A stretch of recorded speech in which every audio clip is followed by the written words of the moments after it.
Olá, você sabe como usar o glifosato?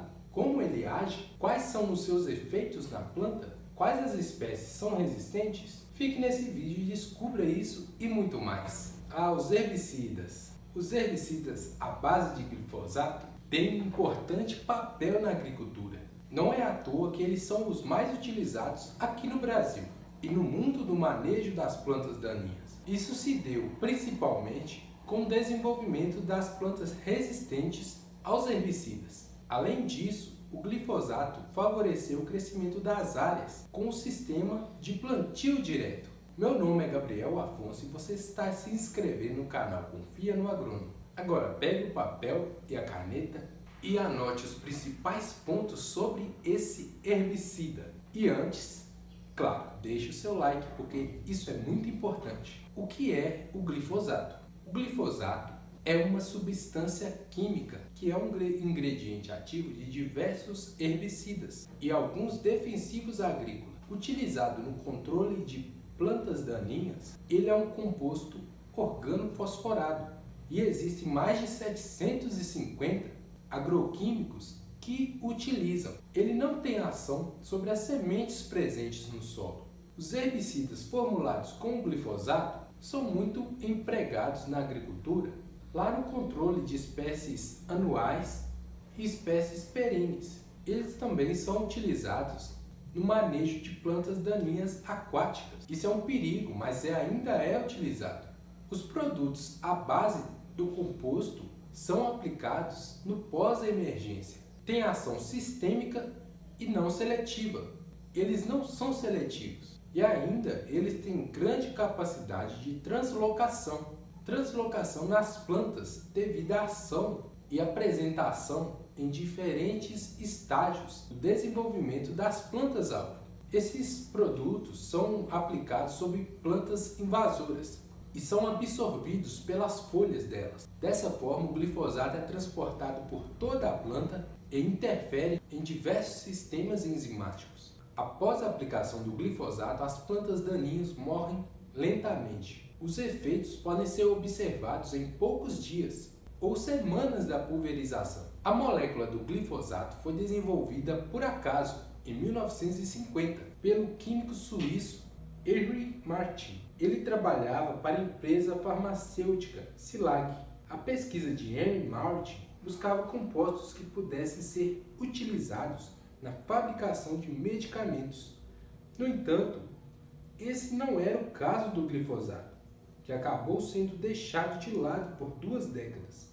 As propriedades herbicidas dessa molécula só foram descobertas por pesquisadores na empresa Monsanto em 1970 e em 1974 a Monsanto lançou no mercado o seu primeiro herbicida à base de glifosato, desenvolvido para o uso agrícola, sob o nome de Roundup. Contudo, no ano de 2000, a patente da Monsanto expirou e desde então, herbicidas à base de ingrediente ativo do glifosato são comercializados por diferentes empresas. No Brasil, plantas daninhas com resistência comprovada ao glifosato são as seguintes: azavelho, abuva, o capim amargoso, capim arroz, capim pé de galinha, caruru, amendoim bravo. A seleção de espécies invasoras é consequência do uso intensivo desse herbicida em lavouras de culturas transgênicas, como soja, milho, algodão. A utilização do glifosato como única alternativa no controle químico de espécies daninhas aumenta a pressão de seleção. Ainda, ele aumenta a probabilidade de selecionar plantas resistentes ao herbicida. Por isso é muito importante fazer a rotação de herbicida com diferentes mecanismos de ação, pois essa medida, além de aumentar o número de plantas daninhas que serão controladas, dificulta a seleção de espécies resistentes. Para ajudar no planejamento da aplicação de herbicidas, você pode utilizar ferramentas que automatizam o processo, como planilhas, por exemplo. Na descrição desse vídeo eu vou deixar uma planilha que possa te ajudar. Não deixe de conferir também os produtos que estão na descrição desse vídeo. e compre o que for útil para você. Muito tem se discutido sobre o impacto dos agrotóxicos, os impactos que ele pode causar no meio ambiente e à saúde humana e dos animais. A Anvisa, a Agência Nacional de Vigilância Sanitária, realizou a classificação toxicológica de alguns defensivos agrícolas recentemente. A reavaliação concluiu pela manutenção do glifosato no Brasil, pois não há evidências suficientes para considerar o ingrediente ativo como mutagênico, nem com potencial de causar câncer em seres humanos nem em animais. Mas sabemos que isso pode sim acontecer. 15 fatos sobre o glifosato que você precisa saber. O glifosato é um herbicida muito conhecido e é comum que surja dúvidas sobre ele. Por isso, deixe o seu curtir agora, porque isso é muito importante, mostra que o vídeo é útil para você. Se inscreva e veja os 15 fatos importantes sobre o glifosato agora. Primeiro, ele não é seletivo. O glifosato acaba tanto com planta de folha estreita quanto de folha larga. Não é como um 2,4-D, por exemplo, que vai afetar apenas folhas largas, ou seja, dicotiledôneas, e as monocotiledôneas não serão afetadas pelo 2,4-D. No caso do glifosato, não é assim que acontece. Ele mata tudo. Ele tem amplo espectro de controle. O que é isso? Ele controla diversas plantas daninhas. O glifosato, na fórmula Roundup, Transorb e Zap-QI, apresentam penetração foliar mais rápida do que os demais existentes no mercado brasileiro. A morte da planta ocorre lentamente, entre 7 e 14 dias após a aplicação. Ele é um herbicida sistêmico que movimenta das folhas para os pontos de crescimento da planta. Ele também não apresenta atividade no solo, por isso é usado somente em pós-emergência das plantas daninhas. Quanto à água de pulverização, com muito cálcio e magnésio, reduz a atividade do glifosato. A classificação toxicológica é específica para cada produto comercial. Também é utilizado no controle de plantas daninhas em áreas não cultivadas, como rodovias, ferrovias, parques industriais e outros. O glifosato é o principal facilitador do plantio direto, uma vez que temos que plantar sobre uma palhada. Então, se aplica o glifosato nas plantas que servirão de palhada, como milho, trigo, outros servirão de palhada, se aplica o glifosato. Ao morrer, essa própria palhada já vai servir para você entrar com plantio direto. Outros servirão de palhada, se aplica o glifosato. Ao morrer, essa própria palhada já vai servir para você entrar com plantio direto. O glifosato, ele é pouco volátil e ele é altamente solúvel em água. Por isso é tão perigoso se o glifosato cair no rio, por exemplo, porque ele será espalhado por toda a região. A aplicação de herbicidas é uma atividade complexa e requer alguns cuidados. Para a aplicação do glifosato e de qualquer outro herbicida, é preciso estar atento às condições ambientais e ter um responsável técnico com você. Alguém que assina por você, um engenheiro agrônomo, por exemplo. Confie nos agrônomos, pois eles podem te auxiliar e muito nesses momentos. Afinal, fatores como velocidade do vento, umidade relativa do ar, formação de orvalho e temperatura influenciam sim na eficácia da sua pulverização. Como eu já falei nesse outro vídeo de como aplicar defensivos agrícolas. No caso de ocorrência de chuvas, logo após a aplicação do glifosato, a aplicação deve ser refeita em outro momento. A recomendação é um intervalo mínimo de 6 horas, ou seja, a aplicação deve ser feita com diferença de 6 horas mais ou menos da chuva.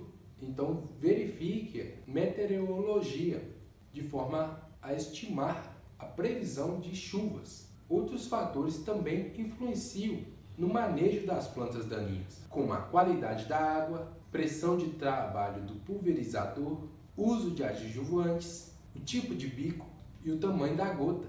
Isso tudo eu já falei nesse outro vídeo. O estágio de desenvolvimento da planta daninha também é um ponto que merece destaque. De modo geral, as plantas jovens são mais facilmente controladas do que as plantas adultas. É importante lembrar que produtos químicos são perigosos à saúde. Por isso, sempre siga rigorosamente as orientações contidas no rótulo do produto e na bula desses produtos. Lá já vem tudo o que você precisa saber e tem que seguir aquilo exatamente como está escrito. Não se esqueça nunca de usar os equipamentos de proteção individual, para que você depois não pare lá naquelas reportagens do Fantástico falando de como os defensivos agrícolas, herbicidas estão afetando a saúde dos trabalhadores. Aí você vai ver lá o cara que está aplicando, está tudo sem EPI aplicando como se fosse água, como se o herbicida, o glifosato, fosse água nas plantas. E não é assim. Tem que ter um cuidado. Não seja ignorante a ponto de não utilizar, não fazer uso das medidas que já são estudadas e feitas para facilitar a sua vida. Ao final da aplicação do glifosato, faça a limpeza do pulverizador e o correto descarte das embalagens vazias. Em caso de dúvida de onde descartar, consulte a norma e procure um engenheiro agrônomo, pois ele poderá te dar melhores informações. Tudo que você for fazer que vai causar grandes alterações em sua propriedade agrícola, você precisa de um responsável técnico, ou seja, alguém que entenda muito do assunto. Não tente fazer tudo da sua cabeça, porque na maioria das vezes vai dar errado. Em geral, o controle da maioria das plantas daninhas é feito somente com uma aplicação do herbicida, quando ele é à base de glifosato. No entanto, a quantidade de aplicação vai depender das características da espécie a ser controlada. Como, por exemplo, no caso da tiririca, é necessário fazer mais de uma aplicação, mais de uma pulverização. Isso em intervalos pequenos. Isso se deve em razão das redes de tubérculos que são formados por essa planta daninha, o que dificulta muito o manejo, uma vez que o glifosato não age dentro do solo. Após a aplicação do glifosato, os principais sintomas causados por esse herbicida são o amarelecimento ou clorose das folhas, seguido de uma murcha e necrose, que é a morte geral. A morte das plantas que foram tratadas com glifosato vai ocorrer em dias ou semanas. Mas claro, alguns fatores interferem nesse processo, como a espécie-alvo, o estágio de desenvolvimento da planta daninha e a dosagem do herbicida. Em quais situações ele pode ser utilizado? Os produtos à base de glifosato têm seu uso aprovado em determinadas situações. Em pós-emergência de plantas daninhas, ele pode ser utilizado em diversas culturas, como por exemplo, o algodão, o arroz, café, cana-de-açúcar, feijão, milho, soja e trigo. Também pode ser utilizado como maturador de cana-de-açúcar para eliminação de soqueira no cultivo do arroz e também da cana-de-açúcar, em pós-emergência de plantas invasoras, como por exemplo em florestas de pinos e eucalipto, e para controle da rebrota do eucalipto. Também pode ser um dessecante na cultura da aveia, azevém e soja. Além do controle químico com o glifosato, é fundamental que sejam adotadas outras práticas. O manejo das espécies infestantes. Para isso, confira essa tabela de manejo integrado de plantas daninhas, pois tem muitas vantagens e desvantagens do uso do herbicida. Antes de aplicar qualquer defensivo agrícola, é preciso conhecer as suas características e também considerar vantagens e desvantagens. Quando comparado com outros herbicidas, o glifosato tem sim algumas vantagens, como ele tem o baixo custo, o custo dele é menor, fácil aplicação, flexibilidade de uso, amplo espectro de ação, ou seja, controla diversas espécies invasoras. Muitas vezes a gente não tem só uma planta daninha afetando nossa plantação, temos diversas. E nesses casos o glifosato pode sim ser a solução. E ele é rapidamente degradado no solo. Tem estudos que buscam degradar ainda mais rapidamente esse herbicida no solo, de forma a ele não ser residual, não ter resíduos dele. No entanto, o glifosato não é uma molécula que atua sobre o banco de sementes. Isso pode ser uma desvantagem desse herbicida. Além disso, qualquer herbicida usado de forma equivocada pode sim levar à seleção de biótipos dessas plantas que vão ser resistentes Agora sabemos que o glifosato é o ingrediente ativo dos herbicidas. Isso já valeu o like, né? Então deixa o like aí. Deixa o seu curtir, que é muito importante. Ele é um dos herbicidas mais utilizados no Brasil e no mundo. Teve bastante relevância na expansão das áreas de plantio direto. Hoje sabemos que o plantio direto é uma das formas melhores para plantarmos, de forma a proteger o nosso solo, conservar a água e manter uma diversidade microbiana no solo. O plantio direto é sensacional. Eu posso fazer um vídeo depois explicando do plantio direto, falando do plantio direto. Para isso, eu preciso do seu comentário abaixo, falando se quer esse vídeo. Esse herbicida ele não é seletivo, ele é amplo espectro, ele atinge tudo. Ele é sistêmico e controla um grande número de plantas daninhas. E os efeitos dele vai incluir a clorose foliar, a murcha e necrose. E essas espécies vão morrer lentamente. As espécies que forem atacadas pelo glifosato vão morrer lentamente, caso de um dia a uma semana. No manejo de plantas espontâneas, é essencial sempre visar as melhores estratégias antes de tomar uma decisão. Esse é um processo de tomada de decisão. Agora que você já tem todas as informações, com certeza o seu manejo de plantas daninhas com glifosato será muito mais eficiente. Eu gosto muito de bater na tecla de você sempre ler a bula inteira. Eu sei que o produtor rural, principalmente o pequeno produtor rural, não tem o costume de ler a bula, de pegar lá a bula com aquelas letras miúdas e ler completamente. Mas faça isso, isso faz toda a diferença e, além disso, te fornece a sua segurança e a segurança dos seus operadores. Com certeza o seu manejo de plantas daninhas com glifosato agora será melhor. Então deixe o seu like e assista a esse outro vídeo que eu fiz especialmente para você. Até o próximo vídeo, te vejo lá!